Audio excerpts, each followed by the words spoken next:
根据《中华人民共和国律师法》委托人的确是可以拒绝，以委托的律师为其进行代理，同时可以另请委托律师做他的代理人。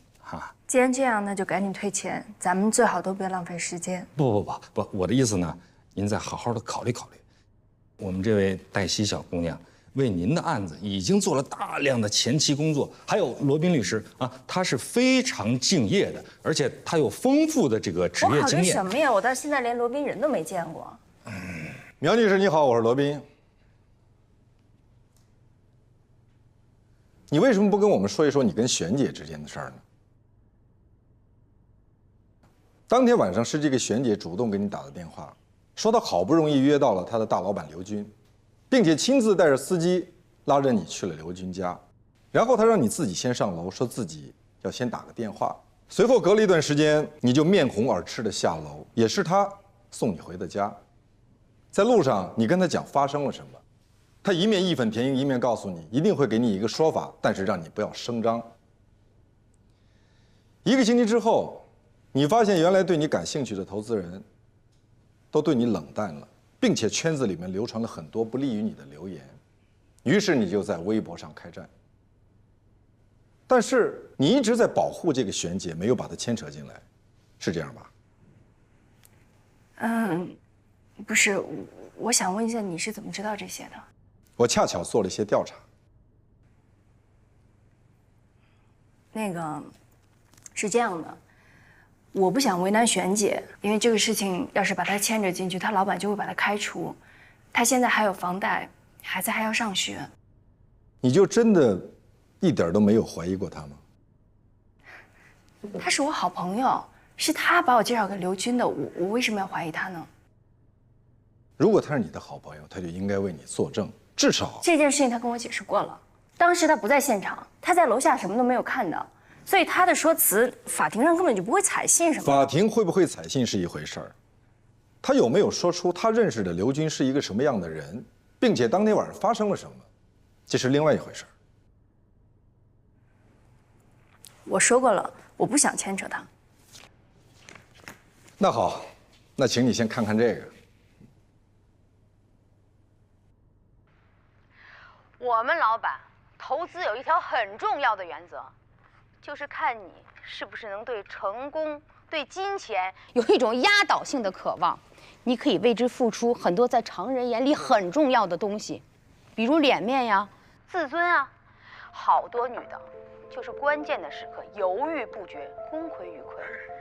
你说，如果你连这都不能付出，你还能干成什么呀？妹妹说得好，来，大哥，总总，敬妹妹一个，来。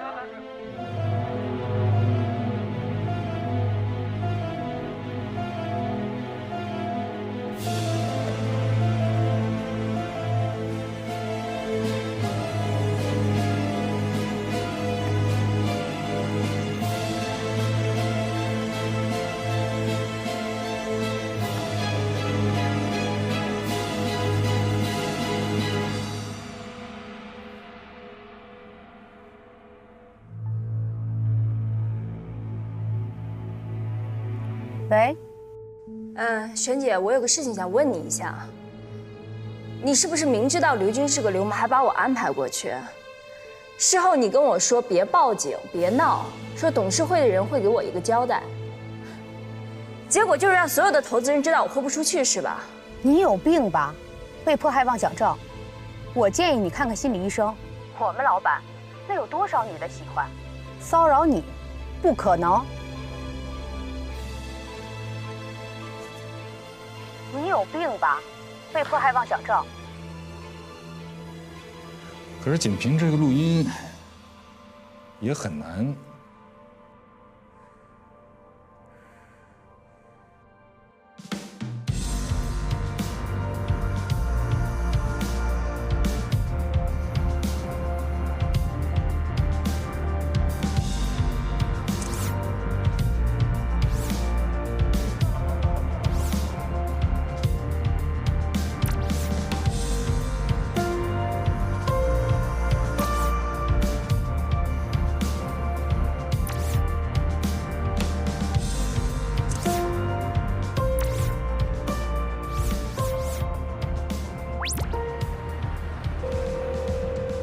刘总，璇姐电话，应该是打您电话您没接。挂上。好。喂，对，是我。你的那份律师声明，我想加一句话，大概意思就是，娄璇已经不是本司的员工，他的言论对本司及刘军先生造成的负面影响，我们将追究他的法律责任。另外，针对网络上对刘军先生的侮辱性诽谤言论，律师事务所已经取证完毕，严重警告那些相关的网络用户立即删除针对刘军先生的侮辱性的诽谤的言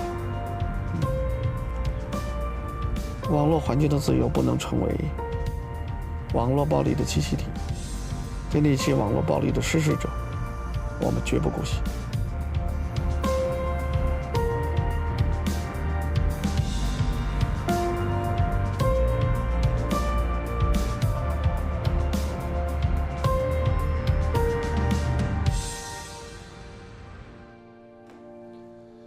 你把这个拿去整理一下。这是什么？录音、证据，娄璇提供的。娄璇？就是那个璇姐。啊，她愿意作证了？对，良心发现，这里面有她过去3年来跟刘军所有的通话记录。她全都录下来了。她有录音的习惯。哇，这么可怕的习惯。因为她知道刘军是什么人，跟魔鬼打交道，总要有点魔鬼的手段。可是刘军他怎么会没想到呢？太自信了吧，或者说，太急于切割了。你有空吗？你先出去一下。好。啊不，黛西你不用回避，我要说的话，没有什么要避着人的。那什么事儿？你说。我已经交了合伙金了，我现在已经是律所的高级合伙人。知道。我已经知道了。另外，下周律所的例会要无记名投票，重新选举执行合伙人。你是来下战书的吗？不是，我是善意的提醒你，如果你不出现，封印将会少一票。谢谢。但是我想知道的是，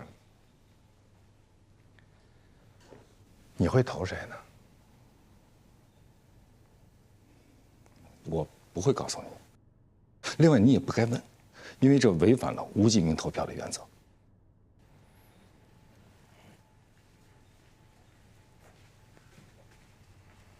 他怎么一副胜券在握的样子啊？因为顾杰给所有人都许了愿。那他给您许了什么？他知道我是不可能被收买的。罗老师，我听说封主任他不传谣，不信谣。到底有没有这回事？我认为没有，你认为呢？好多人他们都觉得有。那是因为他们不了解封印。可是，如果我认为他做过这种事儿，或者他可能是做这种事儿的人，我不可能在他手下做事情。不但不会，我还会公然鄙视他。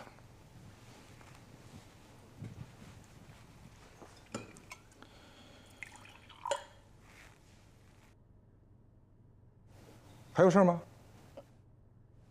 没了。没了，还站在这儿干嘛？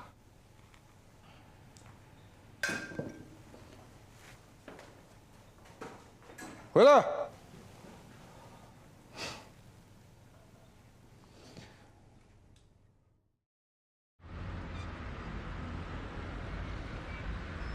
我们谁都不知道那天晚上到底发生了什么，包括风韵律师本人。他说他睡着了。如果有人想起诉我，我起码应该知道他是谁。要么你去法院起诉我，要么到公安局报案。现在他躲在暗处，我连他是谁都不知道，这太荒谬了。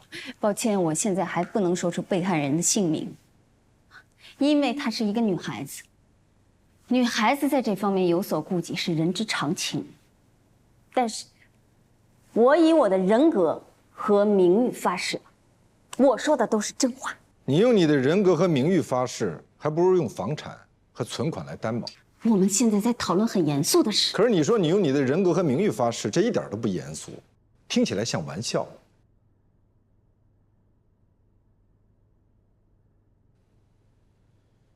各位，我们大家都是学法律的，在法律人看来，认定任何事实都要看证据，证据定案，要达到一定标准量，足以证明犯罪事实，否则事实不能认定，这是法律人的常识。我们这是内部会议，不是法庭，也不是在给谁定罪。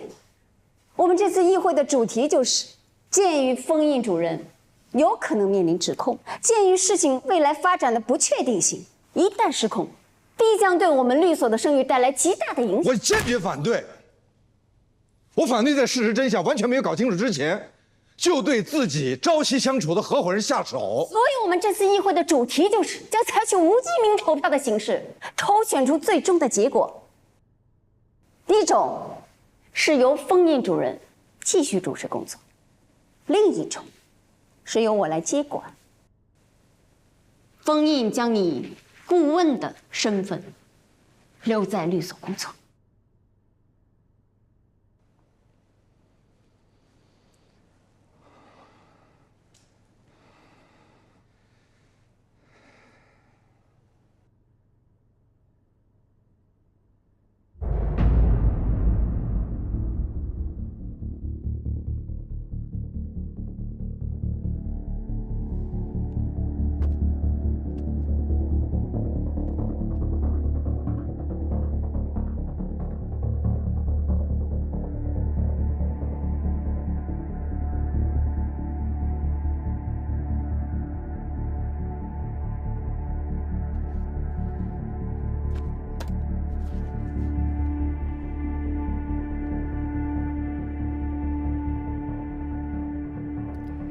其实我真的不想这样。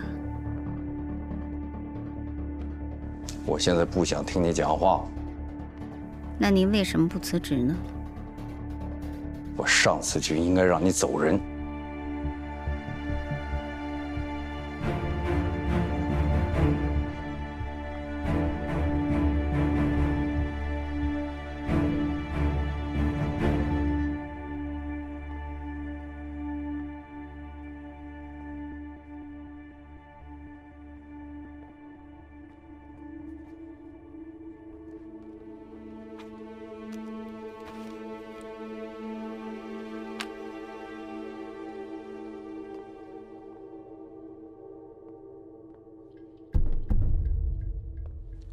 我认为啊，封印肯定没有做。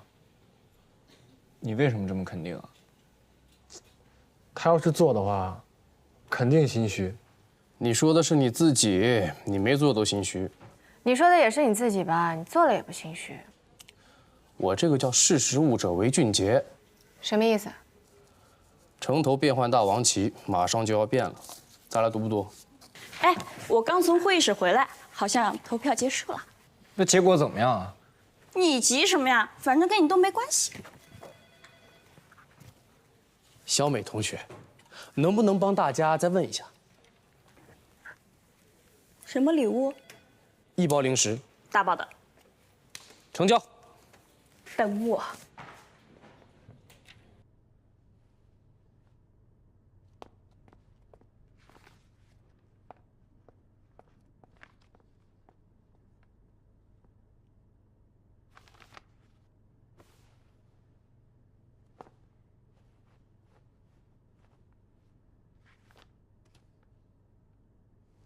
新的执行合伙人顾杰即刻生效。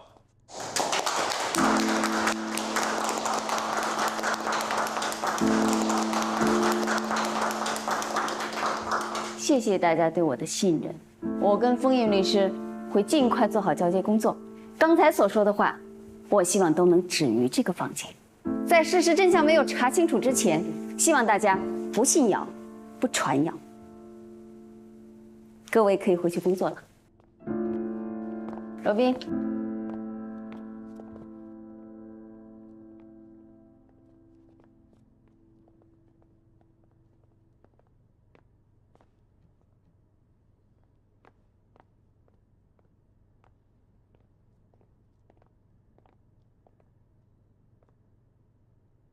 还有什么好说的呢？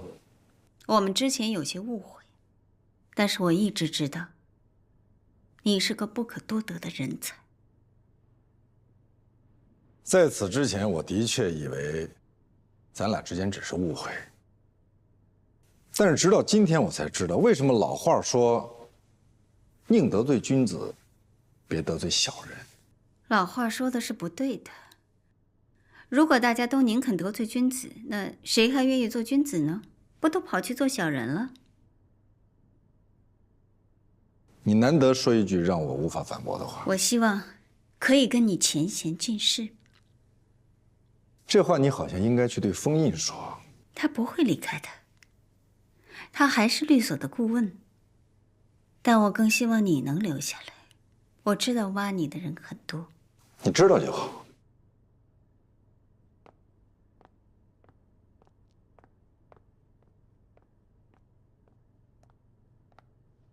哎，怎么样啊？说。散会了，我看到顾姐把罗宾留下了。我们家老大上位了。你们家老大上位跟你有什么关系？一人得道，鸡犬升天。你说谁是鸡犬呢？你们这是嫉妒，我不在乎。嫉妒你是鸡犬啊？嫉妒我升天？升天的鸡犬，它也是鸡犬。哎，这你说的就不对了。鸡到了天上啊，它就是凤凰；狗到了天上，它就变成哮天犬了。咬孙悟空的细犬就是哮天犬。孙悟空被哮天犬咬了那么一下，才被二郎神给擒住的。那又怎么样呢？500年后，孙悟空降妖除魔，修成正果，在发表获奖感言的时候，兴许还要谢上一句哮天犬呢。倘若当时没有您咬我那么一口，我怎么能有今天的成就呢？原来这哮天犬是二郎神养的狗啊！bingo！哎，那你是什么意思呢？他没什么意思，他就是才知道谁是谁的狗。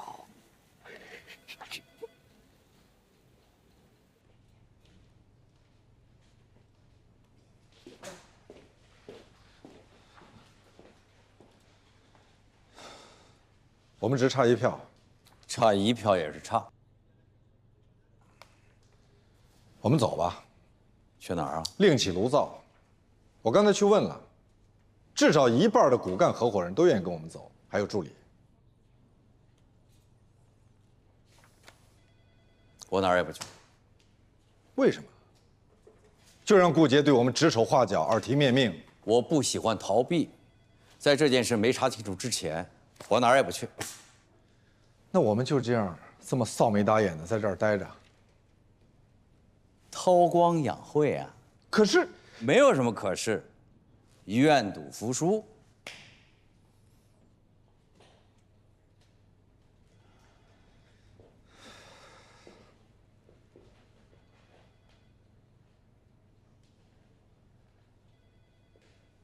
会不会压根儿就没有这么一个女的？是顾杰故意陷害你？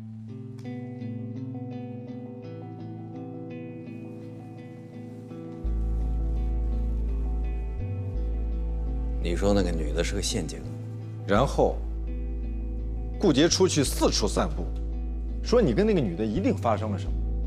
反正当时你承认了，说自己喝断片了，什么都不记得了。醒来之后睡在一张陌生的床上。当时确实有这么个女人，在那个 party 上，顾杰给我们做了介绍。那女的叫什么名字我记不清了。她说他们家有好酒，我们就去了。我不感兴趣，顾杰非让我去。然后呢？后来呢？后来我们就去了，人还都没有到，我们就一边等啊一边喝酒。哎呀，喝大了，断片了。顾杰什么时候走的我不知道，那帮人什么时候来的都记不清了。那你后来有没有问问其他当时在场的人，有没有人记得有这么一个女的？张洛儿，你去他们家喝酒？当时我问了，有的说确实有这么个女人，但是不认识她，以为我们很熟；也有的说记不清了。你是不是害怕真有什么说不清的事儿？连你都不相信我，别人还怎么相信我？我从来没有不相信。我们现在是必须把这件事情查清楚。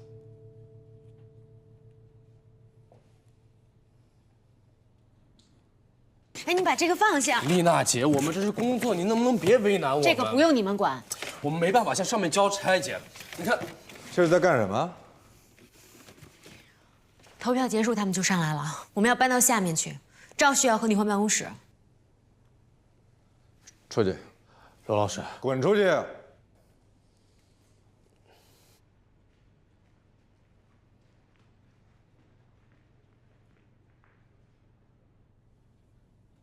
你刚才说谁？赵旭，就是那个一天到晚趴在微博上看电视里出来一个律师，就挑人家哪句话说的不对，打官司不能这么打。后来被人家编剧爆出来，他其实一场官司都没有打赢过，就是一个纸上谈兵的蹭热度的家伙。封印特别讨厌他，发配他去管接待、管投诉。他的办公室以前就是一个储物间。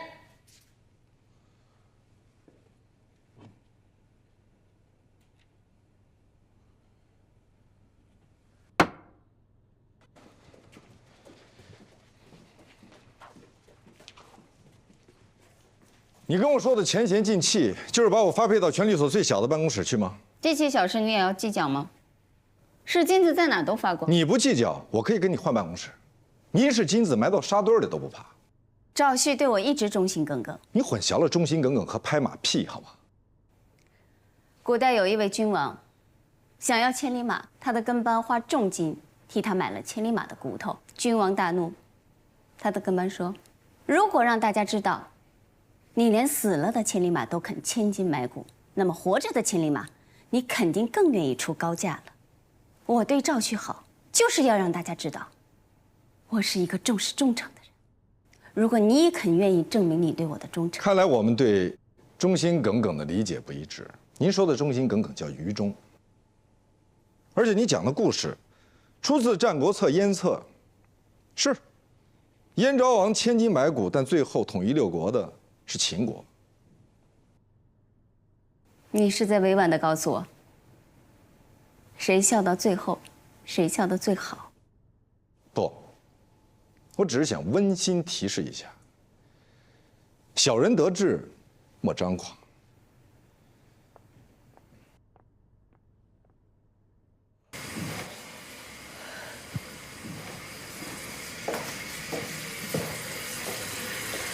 怎么样？有什么感受？我不知道您指的是什么。罗宾就要搬到储物间去了。你作为表现优异的律师助理，有机会重新选择一位老师。我能不能放弃这次选择啊？有时候跟对人比做对事更重要。对不起，我不大喜欢站队。你一直站罗宾，因为他值得我尊重。你的意思是我不值得你尊重？我没有这么说。我现在可以让你立马拎包走人。那您岂不是少了很多收拾人的乐趣了？对，你说的对。只是一个助理的位置，也许你并没有那么在意，也许你心里早就想走了，但是等着我炒掉你，好索要一笔赔偿金，对吗？我会好好栽培你的。啊，你让我看到了年轻时候的我自己，跟我一样桀骜不驯，所以我才会有今天。我喜欢你。顺便跟你说一句，以后我们律所所有的律师助理都要优先服从我们律所的管理。换句话说，罗宾不再对你有优先使用权了。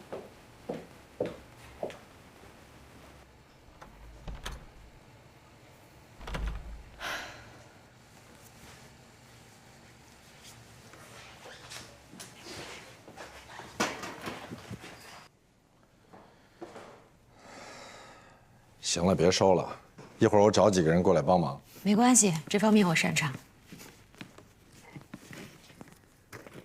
我去拿瓶矿泉水。哎，这儿有。我就是想躲开你。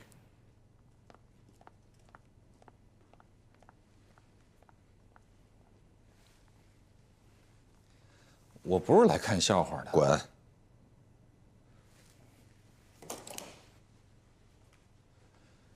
你是说，让我这儿就地滚一圈啊，还是让我离开啊？你怎么理解都可以。你看，我也懂幽默，一点都不好笑。那是因为我们的位置不同。之前你拿我来展现你的幽默感的时候，我也觉得一点都不好笑。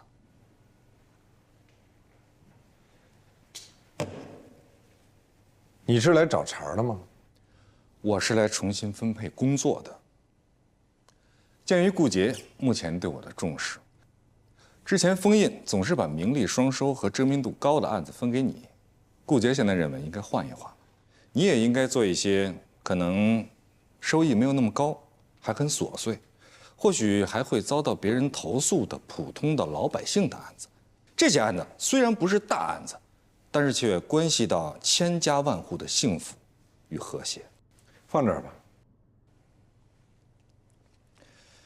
这是一个老人家和他外甥女儿家产纠纷的案子。我知道你不喜欢这种争房子分地的案子，但是这对于一个普通人来说，一套房子就意味着他一辈子的收入。你笑什么？这是我之前给顾杰的案子，他居然一直给我留着，真是令人肃然起敬。君子报仇10年不晚。我没别的意思，我就是随便说说。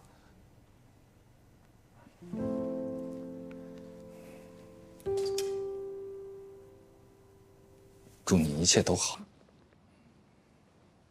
那我再去4S店看看行吗？哎，行。哎，谢谢啊。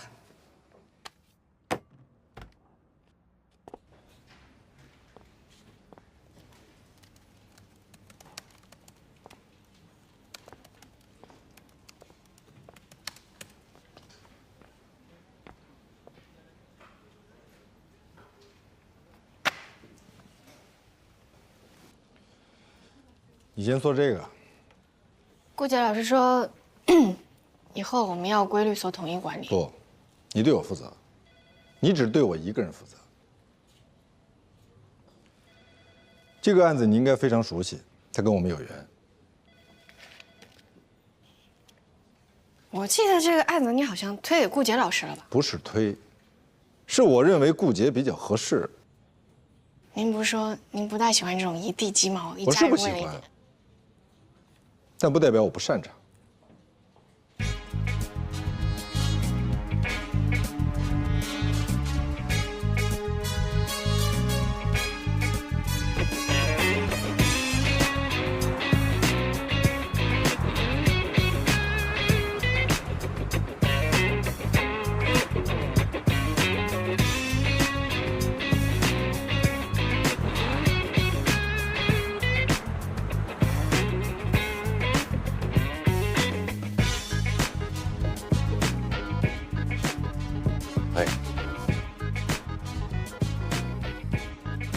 那天晚上你跟顾杰还有那个女的，你们坐的是同一辆车吗？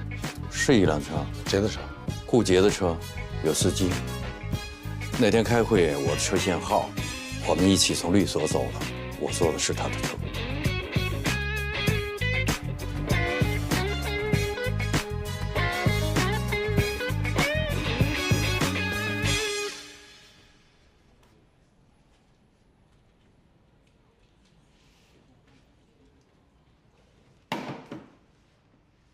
你不用搬到下边去啊。租到你办公室外面去吗？我现在也是高级合伙人了。我不是一个攀高枝的人。良禽择木而栖，热不息恶木之音。我不是恶木。你的良心就不会受到谴责吗？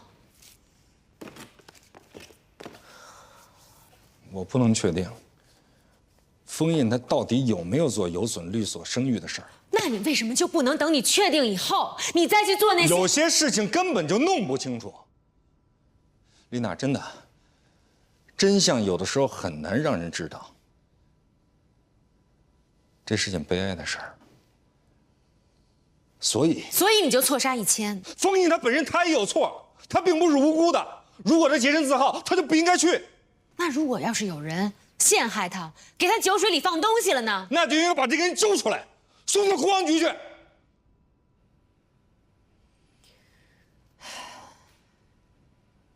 你知道我为什么不喜欢你吗？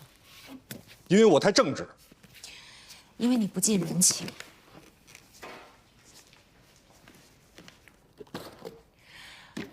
如果有人半夜出门被贼抢了，你就会说：“你为什么半夜出门？你半夜出门就是不对。”如果有人报警说自己被偷了，你就会说：“你怎么能让贼跑了呢？你怎么不能把小偷抓住呢？”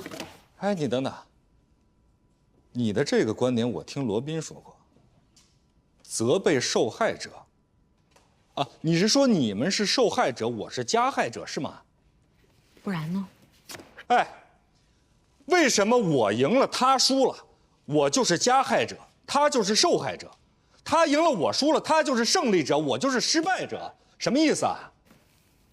人心向背听说过吧？人心向着的，赢了就是胜利者，输了就是受害者。我明白了，你的心是向着罗宾的。我以前以为你以前以为我是一个攀高枝的人，对吧？谁赢了我就向着谁。你不是这样的人。我不是，你看错人了。不，我没看错你，你的确不是这样的人。我说的是一个肯定句，不是一个疑问句。你不是这样的一个人。你看错我了，我不是这样的人。我知道你不是。那我们为什么不能在一起工作呢？道不同不相为谋。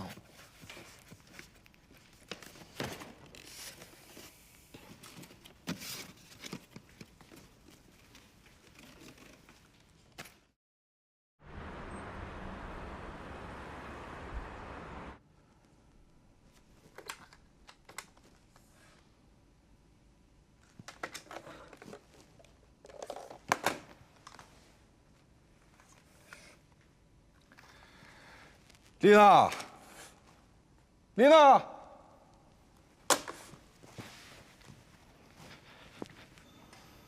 丽娜，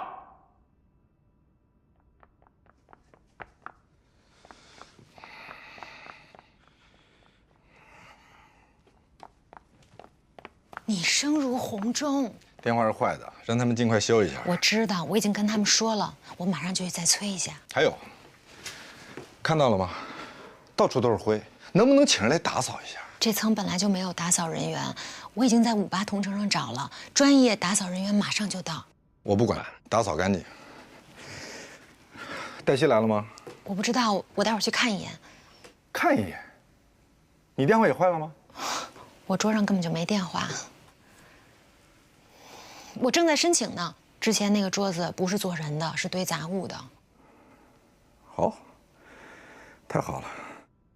你告诉他们，就让他们这么干吧，最好把我电话也拿走。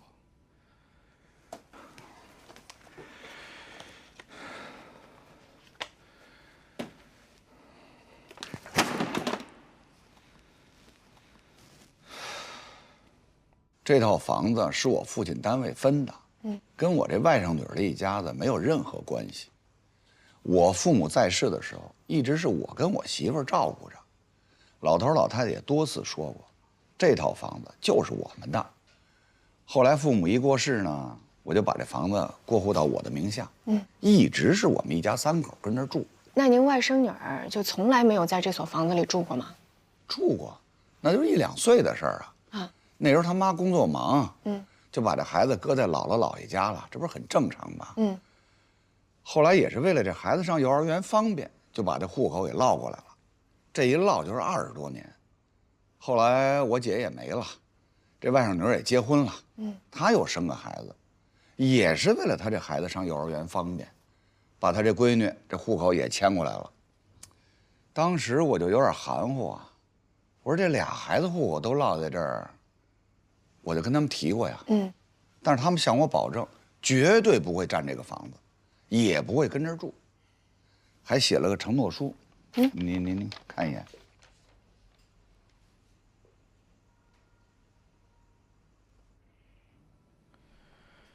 这份承诺书写的不够清楚。是，所以他外甥女一听说老房子要被征收，立刻就把于先生一家告上了法庭，说自己是同住人，要求分割征收补偿利益。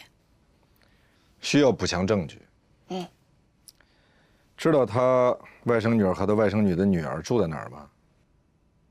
他们之前有福利分房吗？我问于先生了，他说他不知道，因为他们好多年都没联系了。要不是这次收到了法院的传票，他压根儿都已经忘了这茬。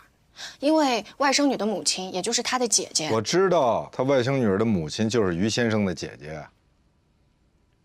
于先生的姐姐去世之后呢，他跟外甥女一家也就没有联系了，所以不知道他们的任何情况，包括他们住哪儿都不知道。如果实在找不到，那就申请法院依职权调查。忙着呢。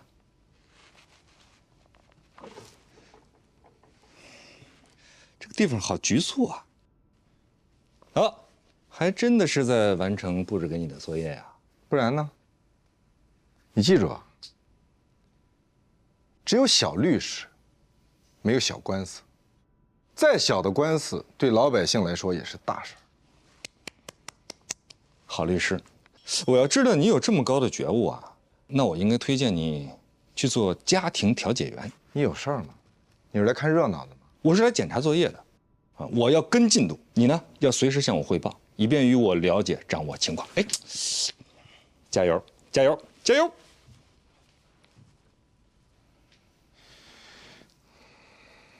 罗老师，需要我帮你找个小人让你扎吗？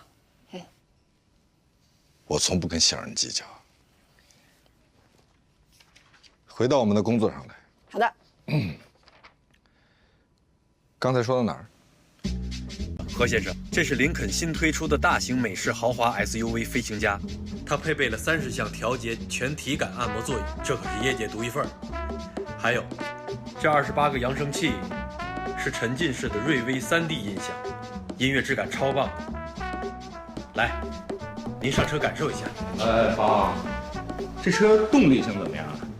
这车的动力是真没得说，它搭载的是3.0T V6双涡轮引擎，配合 PHEV 插电式混动电机，扭矩高达800牛米，秒杀超跑动力水平。哎，甭说了，就定这车。好的，何先生，我去给您准备合同。好嘞，好嘞，谢谢啊。何老师好。哎，有事吗？没事，没事，没事，好。何思老师。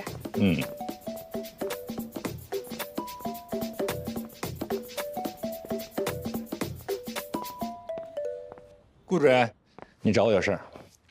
为什么黛西的入职登记表上只填了姓名、性别、婚否、出生年月？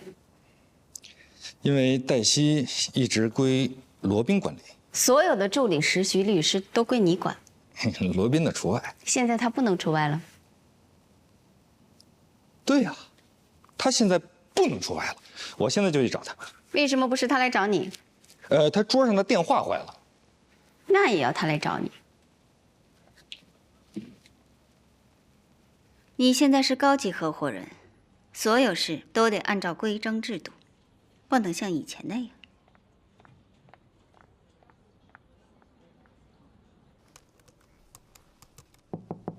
进。罗宾老师，什么事儿？那个何在老师让您去一下他的办公室。知道了。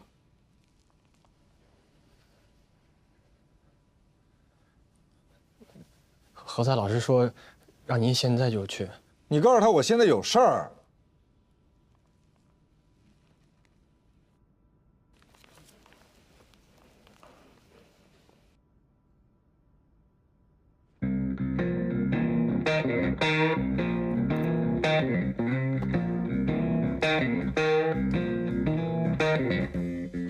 小伙子，别耐心。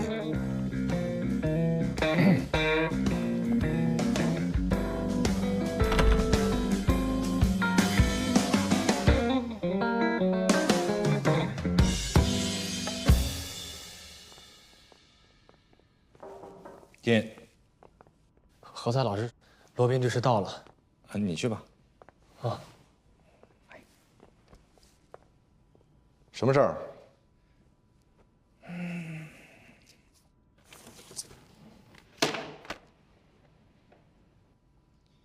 有什么问题吗？你没发现他有什么问题吗？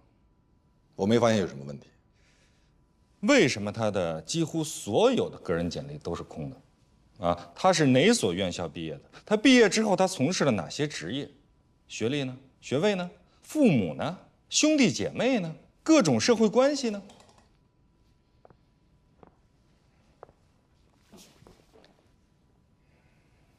我不能告诉你。为什么？我怕负不起责任。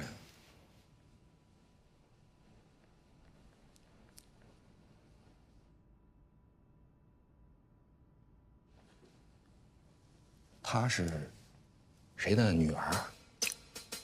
还是她是谁的女朋友？还是……我说了，我真的不能告诉你。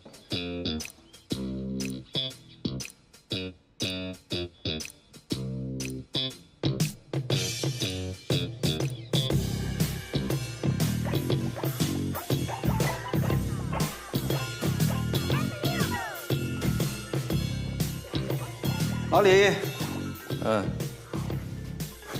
我开心消消乐呢。空几关了？又更新了。你来找我有事儿啊？以后你开这个车。哦。啊？你们顾杰当老大了，所以给你换辆车。哦。那什么，你把以前的车钥匙给我吧。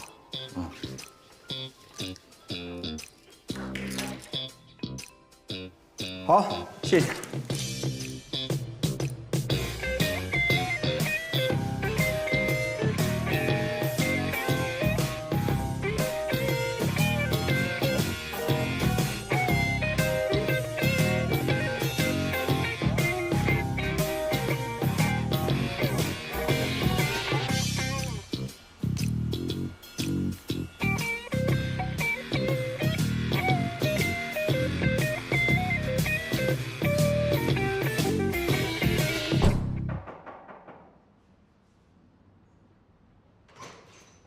哎，你好，找谁？您好，您好，不好意思打扰了，我是全景律师事务所的律师助理，这是我的名片，我们想要跟您了解一些情况。我们家没出事吧？没有啊，我们就是想要问一下您的邻居于先生，他家里是几口人住啊？老于家？对，您跟他应该是20多年的老邻居了吧？哎，说。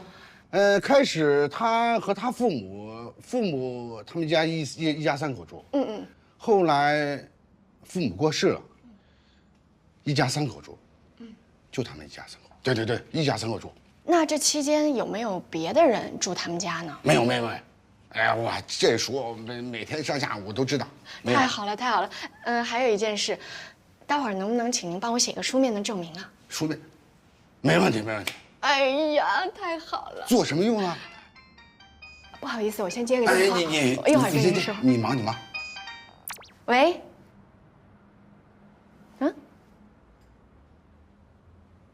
好，我知道了。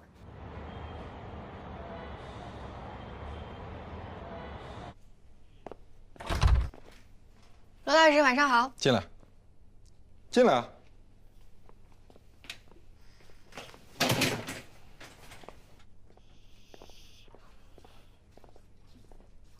哎呦，这就是你家啊？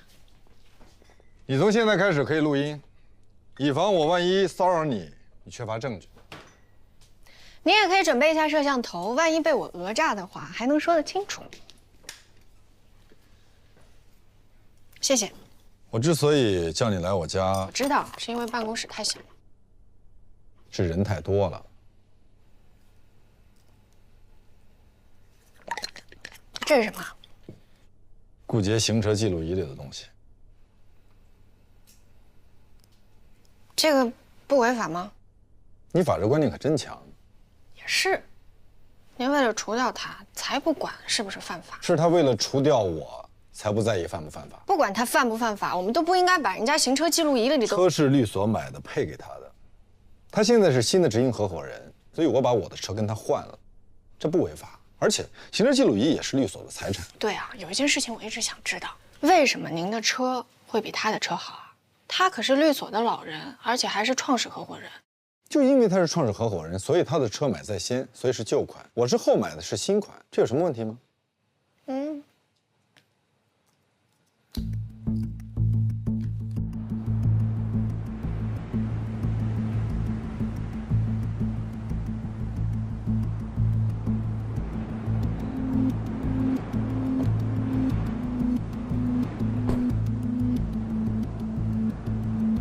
怎么回事啊？他们说原来的车旧了，给您换辆新的。好。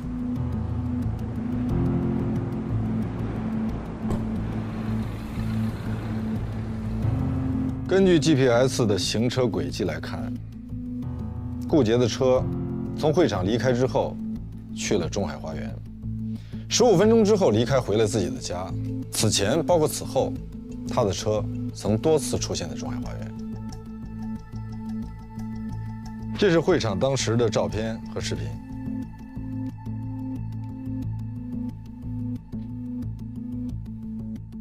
有没有他们离开会场上车以后的视频？恰巧没有，全是会场的视频。这个是当时参加会议的人员名单。全部吗？全部。被邀请的嘉宾、工作人员以及志愿者。您可以确定那天在会场所有的人都在这张名单上吗？有没有可能，比如说，有人他临时带了一个朋友过来？我认为我们需要找的人就在这张名单上。为什么？直觉。您是想要我找到这个人？您认为这个人他住在中海花园，而且跟顾杰原本就认识？没错。那您为什么不去问顾杰老师的司机啊？让他直接在这些照片里辨认一下不就好了？顾杰的司机跟他是亲属关系。那您可以让封主任去辨认啊。他喝多了，而且断片了，有人在他喝的水里面放了东西。他在会场的时候总应该是清醒的吧？他跟顾杰老师一起上的车，而那个女孩当时就在车上，他能不知道他是谁吗？一个会议那么多人，请问谁能一下记得住所有的人？我可以呀，只要我见过，我就可以记住他。更何况我还跟他说过话，而且还跟他在同一辆车上。那只能说明你的记忆力超群，过目不忘，但是常人很难做到。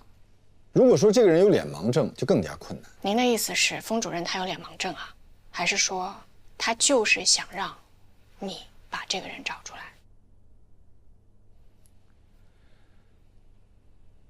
你是想说，找到这个女孩，我是受了封印的指使吗？那请问，封印为什么要指使我这么做呢？我知道，您和封主任跟顾杰老师有些矛盾，所以你怀疑我是想找到这个女孩，让她改口，然后给她一笔钱，让她调转枪口给顾杰致命一击。我当然知道您不会这么做，但是我不确定封主任会不会。封印肯定不会。你为什么就认定他不会？你为什么认定他一定会呢？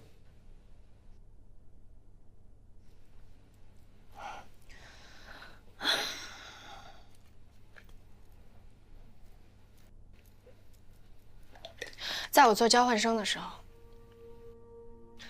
我说的是我们学校以前发生的一件事情。我们学校有个老师，他骚扰了一个女学生。那个被骚扰的女生后来难以忍受，就跟她的闺蜜吐槽了这件事情，于是她的闺蜜就曝光了这个老师。最后，这个老师的大弟子他找到了那个被骚扰的女生，给了她一大笔封口费，女生就改口了，而那个闺蜜就成了被告。而你就是那个闺蜜。陆漫漫那个账号已经永远关闭了。我还知道那个女生的名字叫林小玲。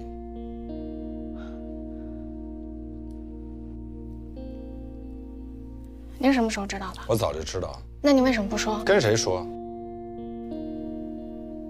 我是说，您知道了，您为什么不跟我说？您知道？你这是倒打一耙。难道你忘了你当初在我办公室是怎么跟我说的了吗？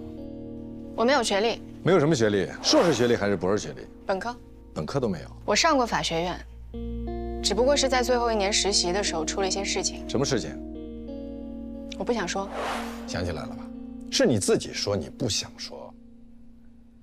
是我说的，我不想说。是啊，你自己说你不想说，难道我还要追着你问？你不想说的那件事情我是知道的，是因为你多管闲事，然后被反咬一口，导致自己连学位都没有拿到，所以后来丢盔弃甲回到国内，一个人把自己关到屋子里，打了1年多的游戏，然后又心灰意冷的去卖了咖啡，认为大部分精英都是衣冠禽兽，认为大部分律师都是见钱眼开，再然后你就来了律所，准备行侠仗义，大杀四方。麦飞告诉你的，是不是 ？No。您认识林小林？我不认识。那您是怎么知道的？虽然我非常讨厌循规蹈矩，但是我也总不会从大街上捡一个人来给我当助理吧？我总要知道他有没有犯罪前科，是不是对方的卧底。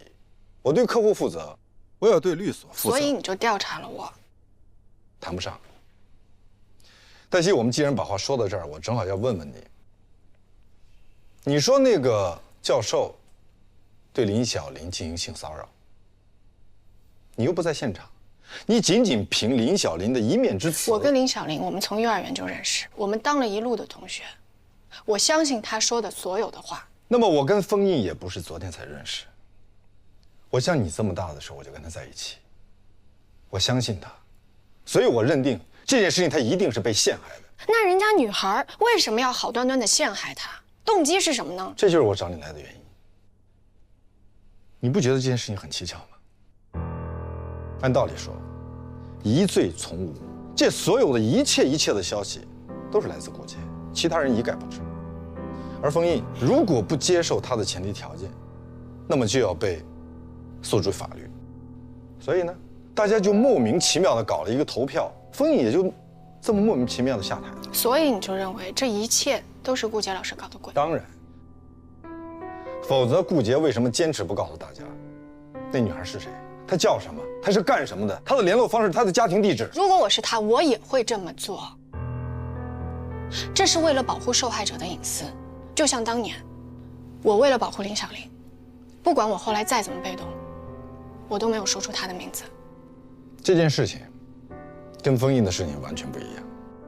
你是为了保护你的同学，不愿说出受害者的名字，而封印这件事情，有没有受害者，到底有没有受害者，这个人都不一定。我们当然知道，肯定有这个人，包括封印，他也知道，他都已经去了人家女孩家了。我说了，他是被陷害的，他喝多了，他断片了。那他为什么要去人家女孩家？你这个逻辑好搞笑啊！比如说现在，这是我家，你在我家里，如果说我在你喝的水里下了东西，难道说不管发生了什么，最终的结果都由你自己来承担吗？行了，您别说了，我知道无论怎么说，您都会说是顾杰把封印给拉过去的，因为顾杰他就是封印下课这件事情的发起者和获利者。没错，所以我必须找到这个人。如果这个人存在的话，如果你找到了这个女生，那个女生跟你说封印确实做了，你怎么办？那就请给我证据。如果她拿不出证据呢？那就是诬陷。这种事情本来就很难拿出证据的。如果你不想干，你就明说，不用在这儿推三阻四。确实不大想跟人家当枪使。你说什么？当枪使？好，我懂了。良禽择木而栖。顾杰是不是承诺你可以选一个新的老师？他是这么跟我说过，但是我拒绝了。为什么拒绝呢？您希望我接受？你是想让我亲口说出我希望你接受吧？这样你就不用有内疚感和负罪感了吧？你居然认为我是这种人啊？那你是哪种人？我只不过想让你去搞清楚这个女孩到底是谁。你在这绕一圈子，我只能理解为你不想做。我确实是不想做，但是我不想做的原因，绝对不是你想的那么的狭隘。那你说一个不狭隘的，我听听。作为一个女性受害者，你让她找出证据证明自己被一个男人骚扰过，更何况她是面对一个像您这样的有丰富法律经验和司法实践的优秀的律师，这真的太难了。稍有不慎的话，就会被套进去的。我为什么要套他？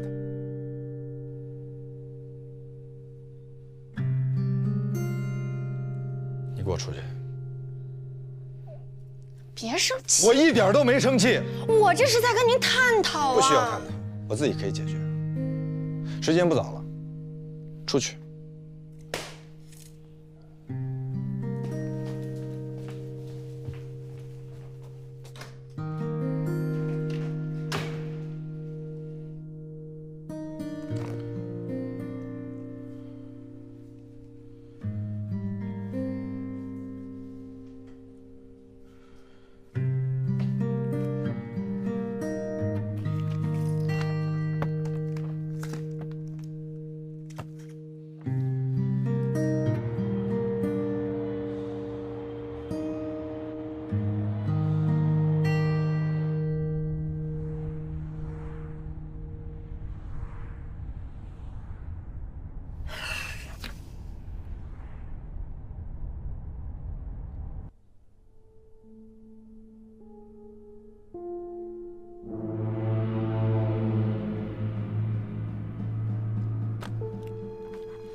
来，哎，小心啊！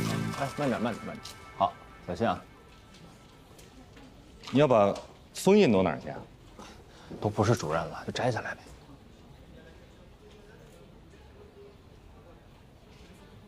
顾杰知道吗？工作得做到领导前面，你不能什么事儿都等领导开口，对吧？这我觉得吧，我明白，您放心，我一会儿就把您的照片放到罗宾前面来啊。我不是这个意思。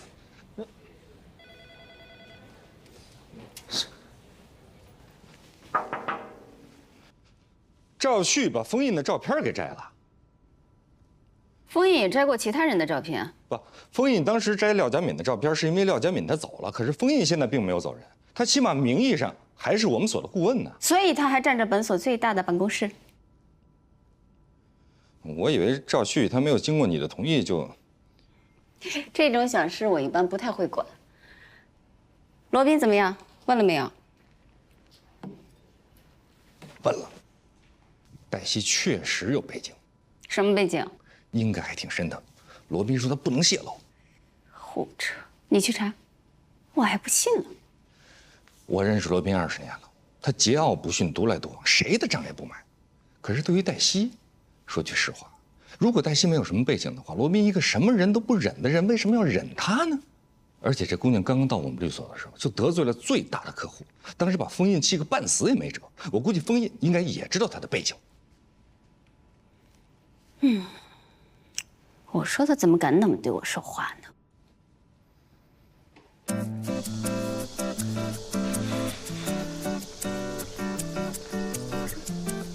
哎，你说你个小玩意儿啊，我就知道你在这儿挖，跟你3天就挖3天，什么玩意儿啊？白霞哥哥，哇塞，您好辛苦啊！这大热天的您还捡狗屎。那个，喝瓶王老吉吧，解解渴，休息一下。啊，您好，您不用客气，有啥事可以直说。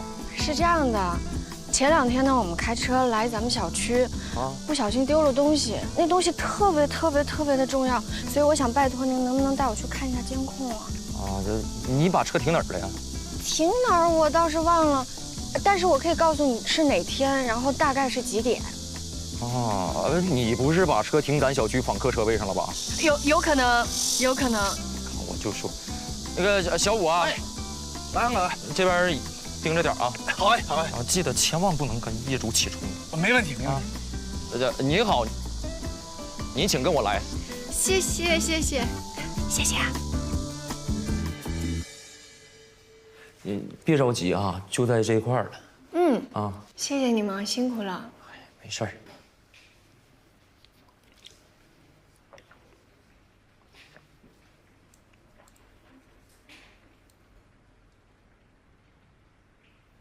就这个，对不起，不好意思，就这个。慢点。他住哪儿啊？他住318吧？他叫什么名字啊？他叫什么我不知道，得给你查。但是我知道他在318，他家老有快递，你是不知道。怎么，你不认识他呀？我认识后面2个，我们再往后看看，我们看看他们怎么出来的，好吗？不是，你怎么还要看人怎么出来的？丢的啥呀？戒指啊！我看我那朋友，他进去的时候手上明明戴着戒指的，我想看看他出来的时候有没有戴。我们往后看看。丢的戒指。你是怀疑这个男的把戒指丢在了这个女的家里？哎，对，我就是这么想的。哎呀，你这个……哎，我实话跟你们说了吧，我知道瞒不住。事情是这样的，我妈认识一男的，就是你们看到视频里的那个，我怀疑他有家室，所以我就想替我妈把关。我特别担心他会被人给骗了。所以让我往后看看好不好？等会儿，你说你妈认识一男的？是，我没有父亲，在我很小的时候，我爸爸就已经去世了，我就只有妈妈带着我，所以我跟我妈的感情特别好。你们不知道，我妈她特别纯洁，其实我也不反对她梅开2度吧，但是我总要帮她把关，我得看看这个男的是不是有家室，是不是可以给她安稳的后半辈子，是不是？所以我求求你们了，让我往后看看吧，好不好？我真的很担心我妈妈被人给骗了，好吗？看，谢谢。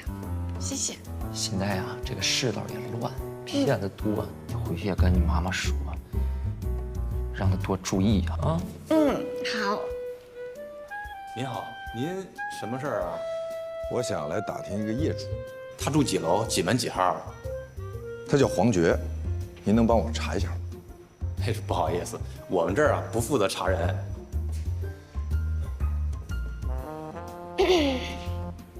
王经理，不是，你们俩认识啊？他是我哥。你哥？不同父不同母的。啊？你居然骗保安？不然他为什么让我查监控？他叫黄觉。您怎么知道他叫黄觉？名单上有这个名字。名单上的名字多了。